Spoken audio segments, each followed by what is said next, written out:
VIT Vellore ఈ పేరు వినగానే చాలామందికి ఎన్నో ప్రశ్నలుంటాయి.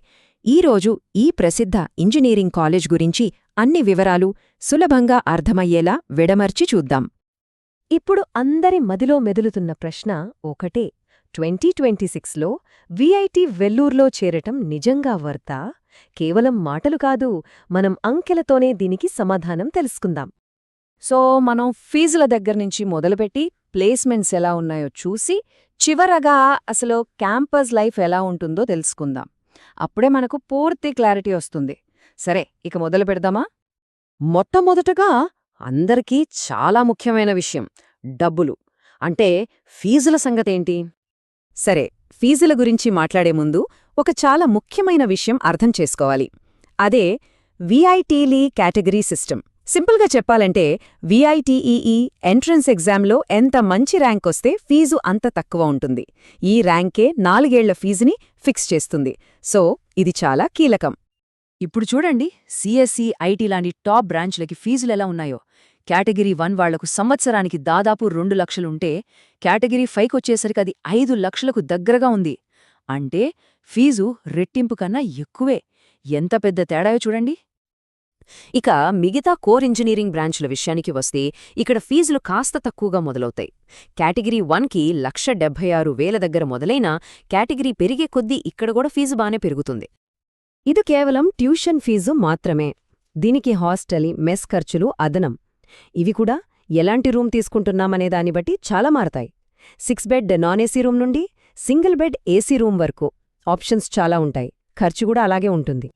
అంటే ఒకసారి మొత్తం లెక్కేస్తే ఒక స్టూడెంట్ ర్యాంక్ వాళ్ల లైఫ్ స్టైల్ని బట్టి విఐటిలో సంవత్సరానికయ్యే ఖర్చు కనీసం 3 లక్షల నుంచి గరిష్టంగా 7 లక్షల వరకు ఉండొచ్చు.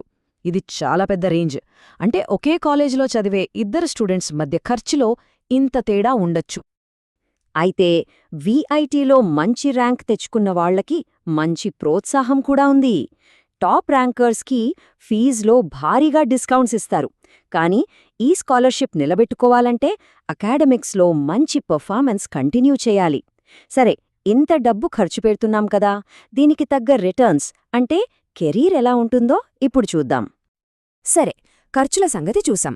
ఇప్పుడు అసలు విషయానికొద్దాం. రిటర్న్ ఆన్ ఇన్వెస్ట్మెంట్ అంటే ఇంత ఖర్చు పెట్టి చదివిన తర్వాత ఉద్యోగావకాశాలు, జీతాలు ఎలా ఉంటాయి? విఐటికి వచ్చే కంపెనీలను వాళ్లు 3 రకాలుగా విభజిస్తారు. 10 లక్షల ప్యాకేజీ కంటే ఎక్కువిస్తే సూపర్ డ్రీమ్, 5.5 లక్షల నుండి 10 లక్షల మధ్య ఇస్తే డ్రీమ్, దానికంటే తక్కువ ఇస్తే మాస్ రిక్రూటర్స్. ఈ సిస్టమ్ వల్ల ప్లేస్మెంట్ ప్రాసెస్ కొంచెం ఆర్గనైజ్డ్గా ఉంటుంది. ఈ గ్రాఫ్ చూస్తే మనకొక పాజిటివ్ ట్రెండ్ కనిపిస్తోంది. యావరేజ్ శాలరీ ప్యాకేజ్ గత కొన్నేళ్లుగా పెరుగుతూనే వస్తుంది. 2024 వచ్చేసరికి దాదాపు 10 లక్షల మార్క్కి చేరుకుంది. ఇది చాలా మంచి విషయం. కానీ అసలు కథ ఇక్కడే ఉంది. బ్రాంచ్ల వారీగా చూస్తే తేడా చాలా స్పష్టంగా కనిపిస్తుంది. సిఎస్సి, ఐటీ వాళ్లకి సగటున 9-10 లక్షల ప్యాకేజీలు వస్తుంటే కోర్ బ్రాంచ్ల వాళ్లకి అది కేవలం 4-6 లక్షల మధ్యలోనే ఆగిపోతుంది. ఇది చాలా పెద్ద గ్యాప్. ఇక విఐటి ప్లేస్మెంట్స్లో కొన్ని రూల్స్ చాలా ఆసక్తికరంగా, కొంతమందికి ఇబ్బందికరంగా కూడా ఉంటాయి.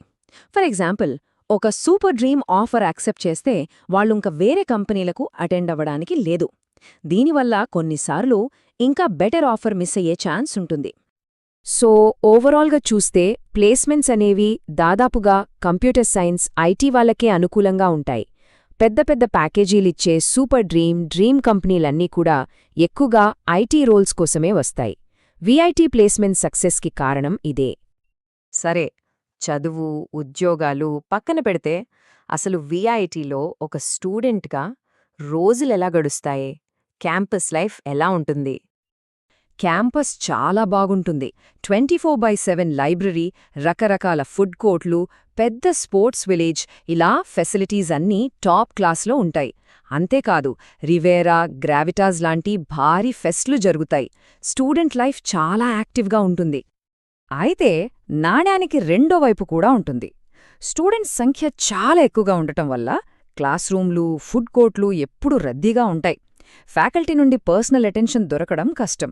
అలాగే హాస్టల్ టైమింగ్స్ లాంటి కొన్ని రూల్స్ కొంతమందికి ఇబ్బందిగా అనిపించవచ్చు. సో మనం ఫీజులు, ప్లేస్మెంట్స్, క్యాంపస్ లైఫ్ ఇలా అన్నింటినీ చూశాం. ఇప్పుడు మళ్ళీ మన మొదటి ప్రశ్నకు వద్దాం. విఐటి వెల్లూరు నిజంగా విలువైనదేనా? చూడండి, దీనికి సూటిగా ఒకే సమాధానం లేదు. ఒకవేళ మంచి ర్యాంక్ తెచ్చుకుని సిఎస్సి లేదా ఈసీఈ బ్రాంచ్లో కేటగిరీ 1 నుండి 3 మధ్యలో సీటొస్తే విఐటి ఖచ్చితంగా ఒక అద్భుతమైన ఆప్షన్. పెట్టిన డబ్బుకి మంచి రిటర్న్స్ వస్తాయి. కానీ అదే కోర్ బ్రాంచుల్లో కేటగిరీ 4 లేదా 5లో సీటొస్తే ఫీజులు చాలా ఎక్కువగా ఉంటాయి కాబట్టి ఆర్ఓఐ గురించి ఆలోచించుకోవాలి. అలాగే పర్సనల్ అటెన్షన్ కావాలనుకునే వాళ్లకి ఇది సరైన చోటు కాకపోవచ్చు. ఈ కోట్ మొత్తం విషయాన్నే సింపుల్గా చెప్తుంది. కొన్ని బ్రాంచ్లకు, కొన్ని కేటగిరీలకు ఆర్ఓఐ చాలా బాగుంది. కానీ ఎక్కువ ఫీజులు కట్టే కేటగిరీలకొచ్చేసరికి ఆ లెక్కలు పూర్తిగా మారిపోతాయి. చివరిగా ఒక మాట. ఒక మంచి కాలేజీలో చదవడమంటే కేవలం జీతం మాత్రమే కాదు కదా. మరి ఒక టాప్ టైర్ ఎడ్యుకేషన్ నుండి అసలైన రాబడిని ఎలా అంచనా వెయ్యాలి? ఈ నిర్ణయంలో ఏది అత్యంత ముఖ్యం? ఆలోచించండి.